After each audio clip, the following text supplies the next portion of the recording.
कश्मीर में जो कुछ हुआ था उसके बाद 140 करोड़ हिंदुस्तानियों का खून खौल रहा था। हर कोई यह जान रहा था कि अब कुछ बड़ा होगा। और अब भारत ने पाकिस्तान को असली चोट दी है।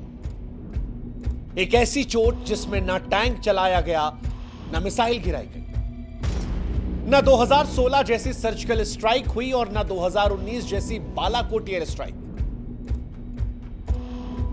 इस बार भारत ने वो युद्ध शुरू किया है जो खून तो नहीं बहाएगा, लेकिन प्यास की तड़फ से पाकिस्तान को झकझोर कर रख देगा। और नतीजा, पाकिस्तान में अब चूल्हे नहीं जलेंगे।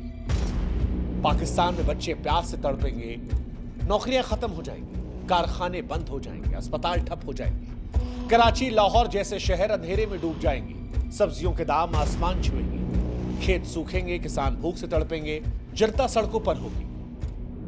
मौत गोली से नहीं, प्यास से आएगी। भारत ने पाकिस्तान से उस युद्ध की शुरुआत की है जहां खून तो नहीं बहेगा, लेकिन प्यास की तड़प से पाकिस्तान सूख कर मर जाएगा। क्योंकि इस बार वार वाटर स्ट्राइक से है। इंडिया वर्सेस पाकिस्तान में वॉर जो है वो वाटर स्ट्राइक की है। इंसाफ की धार में भारत का पहला प्रहार, वो प्रहार जो इतिहास में प्यास से लिखा जाएगा, वो प्रहार जो पाकिस्तान की रीढ़ पर ऐसा वार है जिसकी गूंज सदियों तक सुनाई पड़ती है। पहलगाम में दरअसल जब पाकिस्तान समर्थित आतंकवादियों द्वारा हिंदुओं का नरसंहार हुआ तो यह भारत के सब्र का आखिरी बिंदु था।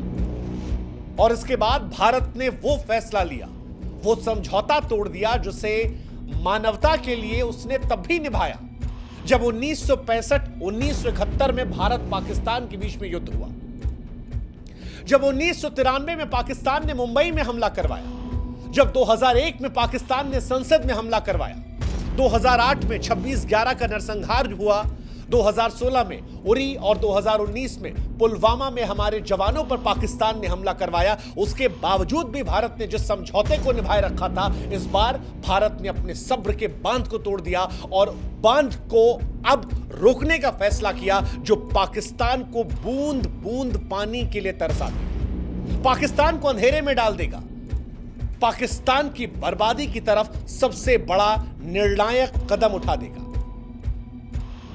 भारत ने 5 निर्णायक कदमों के जरिए पाकिस्तान को कूटनीतिक, आर्थिक और रणनीतिक मोर्चों पर घेर लिया है। 5 फैसले लिए, पंच मारा है।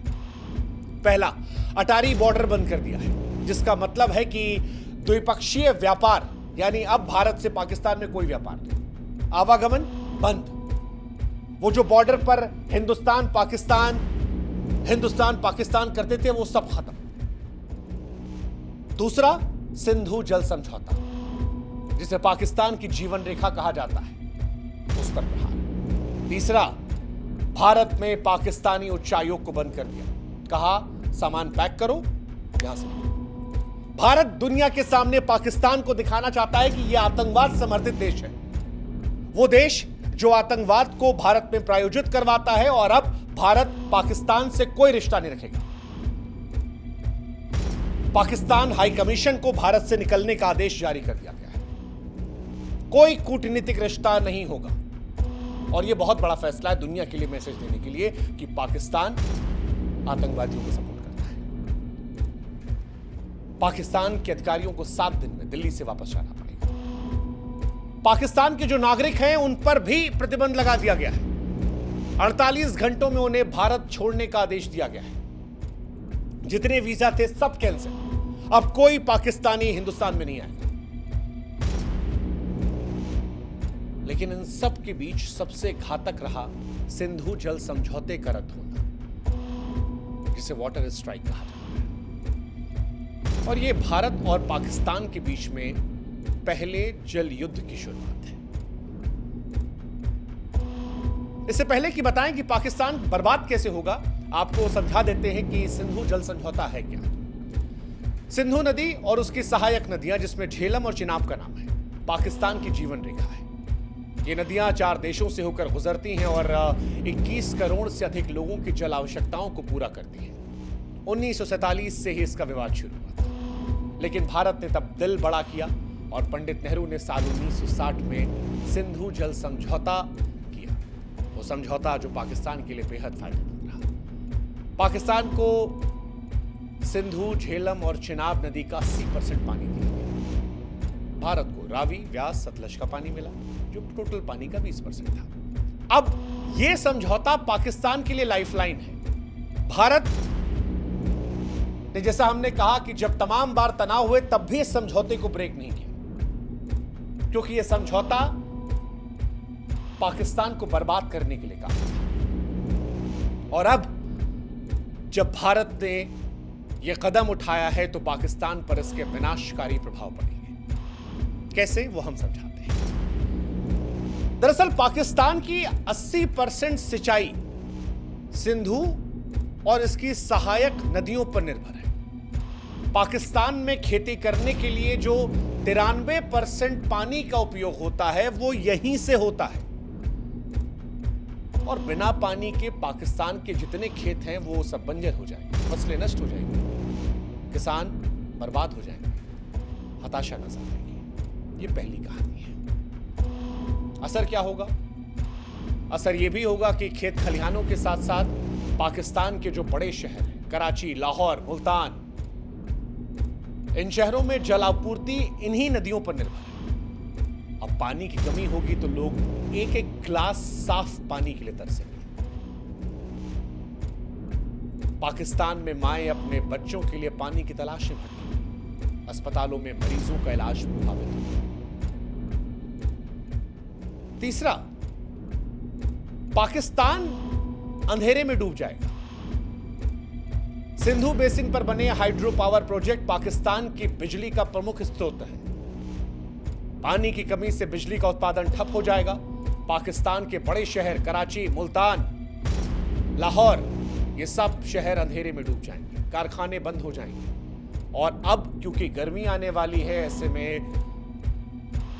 ये गर्मी असहनीय हो जाएगी, बर्दाश्त के बाहर हो जाएगी।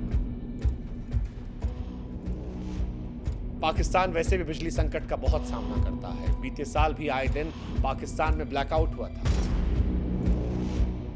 इस साल गर्मी पाकिस्तान को बहुत महंगी पड़ी। खेत खलिहानों में क्योंकि पानी आएगा नहीं, तो पाकिस्तान में फसलों की कमी के चलते अनाज और सब्जियों की कीमतें जो है वो आसमान को छू जाएंगी।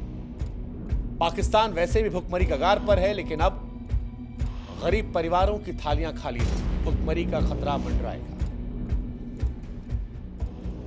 अब क्योंकि कृषि और बिजली क्षेत्र ठप रहेगा तो पाकिस्तान की अर्थव्यवस्था चरमरा जाएगी, निवेशक भाग जाएंगे, बाजारों में अस्थिरता रहेगी। इसके साथ ही पाकिस्तान में जनसंख्या विस्थापन होगा, क्योंकि जहां जहां ये समस्याएं बढ़ेंगी वहां से आबादी कहीं और जाएगी, और जहां पर जाएगी वहां का सारा सिस्टम डैमेज हो जाएगा।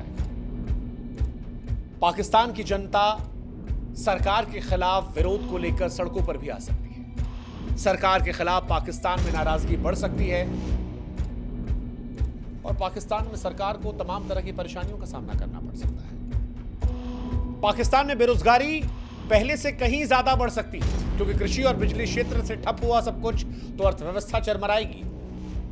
पाकिस्तान वैसे ही निवेशकों की कमी से परेशान है और इसके बाद निवेशक भाग जाएंगे, कंपनियां बंद हो जाएंगी, बाजारों में अस्थिरता बढ़ेगी और पाकिस्तान अलग अलग दृष्टिकोण से बर्बादी की तरफ चला जाएगा। हालांकि क्या ऐसा कल से ही होने वाला है? तो जवाब है नहीं। भारत ने जो यह फैसला लिया है, यह ऐसा नहीं है कि कल से ही पाकिस्तान को बर्बाद कर देगा। क्योंकि कई लोग के मन में सवाल है कि क्या ऐसा फैसला लेने के बाद पाकिस्तान तुरंत बर्बाद हो जाएगा, या बर्बाद पाकिस्तान होगा तो कितना समय लगेगा? इसका जवाब भी हम आपको देते हैं। सिंधु जल संधि टूटने से तत्काल गंभीर नुकसान पाकिस्तान को नहीं है। क्यों नहीं है वो समझाते हैं। सिंधु, झेलम, चिनाब नदियों का पानी जो है वो तुरंत नहीं रुकेगा, क्योंकि ऐसा करने के लिए भारत को बड़े बांधों की जरूरत है, जो फिलहाल अभी तैयार नहीं है।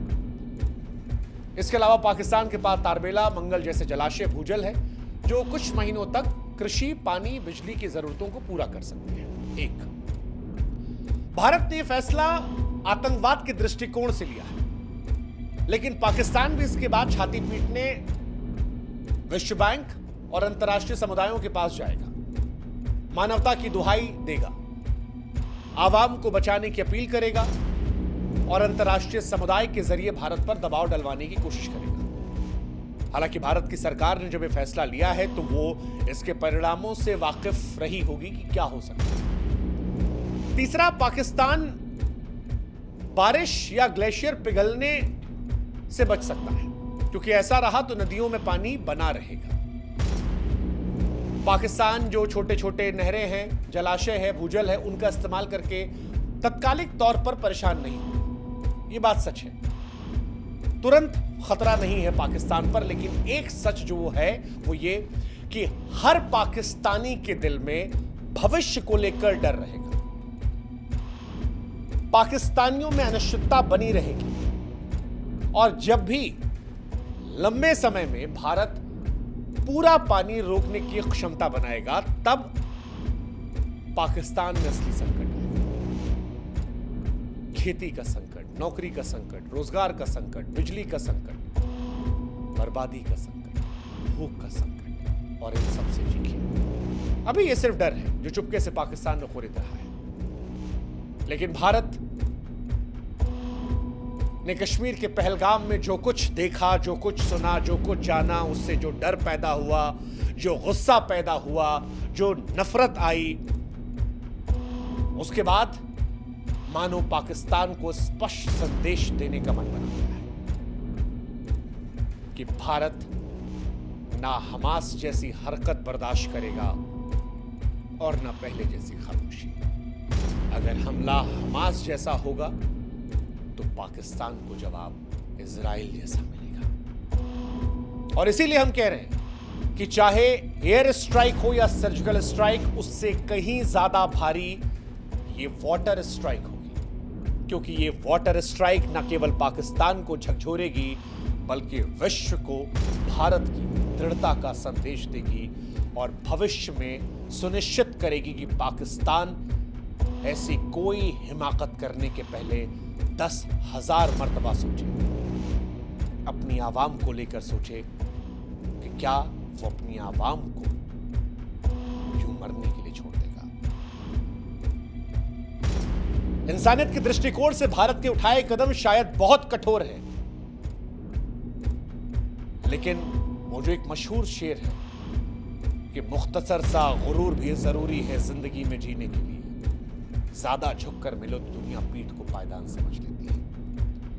पाकिस्तान ने भारत की इंसानियत का बड़ा गलत इस्तेमाल किया है और अब भारत के लिए यह बताना जरूरी है कि हो अगर जिंदा तो जिंदा नजर आना जरूरी है। यह संदेश है तमाम लोगों के लिए जो भारत की संवेदनशीलता का नाजायज फायदा उठाते हैं। उम्मीद करते हैं कि इस बार प्रहार इतना घातक होगा कि भविष्य में कोई भी देश हिमाकत करने के पहले 1000 मर्तबा सोचेगा। ये शायद उन लोगों को भी सच्ची श्रद्धांजलि होगी जो कश्मीर को जन्नत समझ के वहां पर लुत्फ उठाने गए थे। वो लोग जो अपने हनीमून पर गए थे या वो जो कहीं नौकरी करने के बाद चंद पैसे बचाकर जिंदगी की थोड़ी खुशियां ढूंढने गए थे और उन्हें बेरहम मौत दे दी गई क्योंकि वो हिंदू थे। हिंदुस्तान गोली नहीं चलाएगा, युद्ध खून से नहीं लड़ेगा, लेकिन इस बार वॉर पानी का होगा, प्यास का होगा और पाकिस्तान इस बार प्यास की तरफ से झकझोर जाएगा। इंसाफ की धार, ये भारत का पहला प्रहार है जो इतिहास में प्यास में लिखा जाएगा।